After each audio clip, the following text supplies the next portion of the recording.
आज सेविका सहायिका पर लाठीचार्ज और पूरी इस तरह से मांग कर क्यों नहीं बढ़ा रही है? आज सरकार को जवाब देना चाहिए। अपने सदस्य इनको परमानेंट कब किया जाएगा सर? कोई जवाब नहीं आया सर। ये तो नहीं, लोकहित के सवाल की अनदेखी हो रही है सर। कब किया जाएगा परमानेंट? नहीं, आप आंगनबाड़ी पर लाठीचार्ज होता है, कोई आवाज उठाता है अपना, उसकी आवाज बंद करने का प्रयास करती है। सरकार को जवाब देनी चाहिए कि जब सब स्टेट में मानदेय ज्यादा है तो फिर बिहार सरकार अपना मानदेय क्यों नहीं बढ़ा रही है? सरकार को जवाब देने के लिए अध्यक्ष महोदय कहा जाए। मैं माननीय मंत्री जी को इतने सारे भुगतान करने के लिए धन्यवाद देते हुए यह पूछना चाहती हूँ, तो प्रोत्साहन राशि पे करने की समय सीमा क्या है सरकार के द्वारा? माननीय सदस्य सत्यदेव राम राज्य की आंगनबाड़ी सेविका सहायिका 1 महीना से ज्यादा समय से हड़ताल पे है। फलतः आंगनबाड़ी के बंद रहने के चलते बच्चे, गर्भवती महिलाओं का पोषण कार्य प्रभावित हो रहा है। अतः सरकार मानदेय दोगुनी करते हुए उन्हें पूर्णकालिक कर्मी का दर्जा देने की मांग करता हूं महोदय। श्री मुकेश कुमार यादव, आप बैठ जाइए। सत्यदेव राम जी बैठ जाइए। अध्यक्ष महोदय, राज्य में आंगनबाड़ी सेविका सहायिकाओं को प्रति माह जो मानदेय दिया जा रहा है वह दूसरे राज्यों जैसे झारखंड, मध्य प्रदेश, छत्तीसगढ़ से कम है। साथ ही मानदेय दैनिक मजदूरी से भी कम है। अतः 20,000 सेविका तथा 10,000 सहायिका को प्रति माह मानदेय देने की मांग सरकार से करता हूं। श्री इजहारुल हुसैन, श्री अजय कुमार, इजहारुल हुसैन से शून्यकाल। राज्य में कार्यरत आंगनबाड़ी सेविका विद्यालय चलो केंद्र और प्रयास केंद्र के सेवकों को विभागीय निर्देशानुसार संबंधित विद्यालय में शिक्षक के रूप में का शून्यकाल नियमानुसार नहीं है। 1 वर्ष कुशलता पूर्वक कार्य करने के उपरांत शिक्षण काल से रोक दिया गया है, जो उचित नहीं है। अतः मैं सेवकों को पुनः शिक्षण कार्य में लगाकर सरकारी सेवाओं में समायोजन करने की मांग सरकार से करता हूं।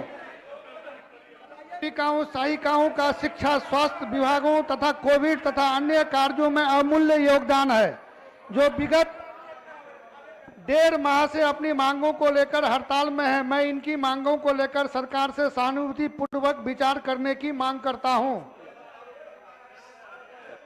श्री रामबली सिंह यादव। अध्यक्ष महोदय, आंगनबाड़ी के सेविका सहायिका हड़ताल पर हैं। माननीय सदस्य, इन्हें न्यूनतम मजदूरी अथवा मनरेगा मजदूर से भी कम मानदेय मिलता है। सरकार से इन्हें सरकारी कर्मचारी घोषित करने अथवा मानदेय दुगना करने की मांग करता हूं। श्री सूर्यकांत पासवान, माननीय सदस्य, आप वही पढ़ें जो आप लिखे हुए हैं। अध्यक्ष महोदय, पिछले 50 दिनों से आंदोलनरत आंगनबाड़ी सेविका सहायिका गाँव के क्रमशः 25,000 एवं 18,000 मानदेय देने की मांग सरकार से करता हूं। श्री अजय कुमार। महोदय, इस पर नहीं कुछ होता, बैठ जाइए। महोदय, आप 50 दिनों से आंगनबाड़ी सेविका सहायिका हड़ताल पर है। हमारे जो कुपोषित बच्चे हैं महोदय, उससे प्रभावित हो रहा है। सरकार को निश्चित रूप से आंगनबाड़ी सेविका सहायिका के नेताओं से वार्ता कर हड़ताल समाप्त करना चाहिए। आस्थान ग्रहण करें। अध्यक्ष महोदय, राज्य में कार्यरत आंगनबाड़ी सेविकाओं सहायिकाओं को सरकारी कर्मचारी का दर्जा देते हुए ग्रेड सी एवं ग्रेड डी में समायोजित करने तथा जब तक सरकारी कर्मचारी का दर्जा प्राप्त न हो तब तक सेविकाओं को 25,000, सहायिका को 18,000 रुपये प्रति माह मानदेय देने हेतु सरकार से मांग करता हूं। श्री अजीत कुमार सिंह, माननीय सदस्य।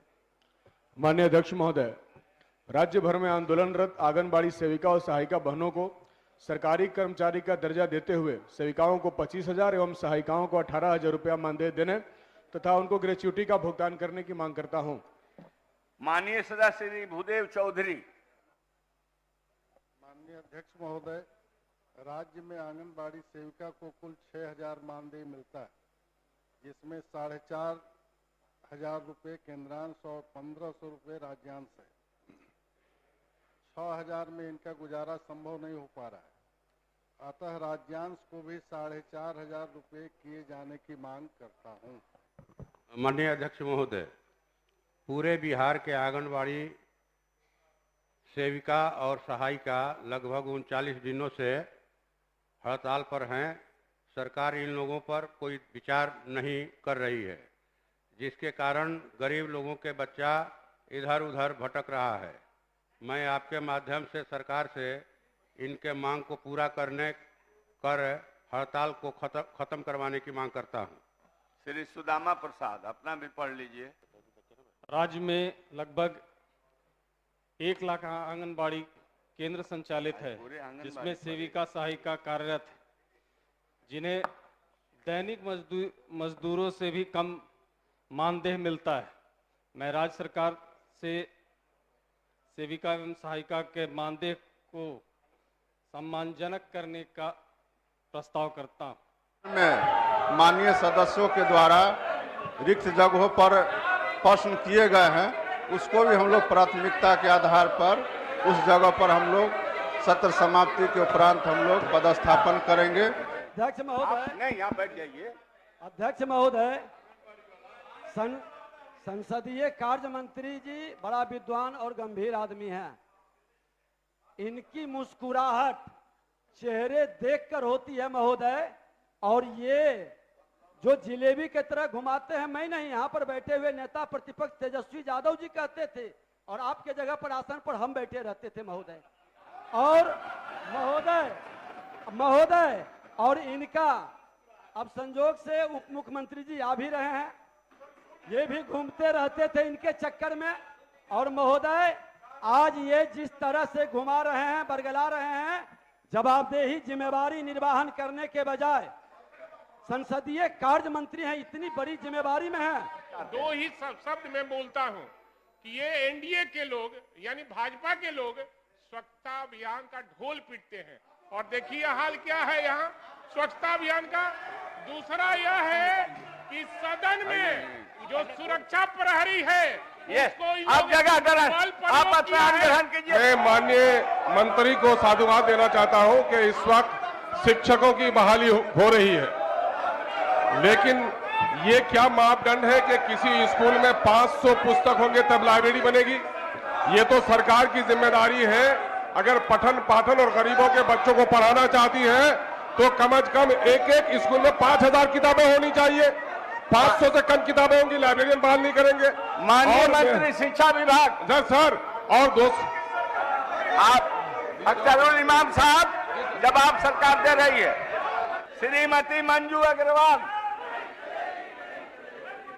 स्वास्थ्य विभाग के अंतर्गत NHM कार्यक्रम के तहत पूरे बिहार के सभी प्रखंडों में वर्ष 2010 के कार्यरत प्रखंड सामुदायिक उत्प्रेरक से प्रखंड स्तरीय सारे सामुदायिक कार्यक्रमों का मूल्यांकन, अनुश्रवण, प्रबंधन इत्यादि का कार्य किया जा रहा है। अतः इनका पदनाम प्रखंड सामुदायिक पदाधिकारी BCO करने की मांग करती हूँ।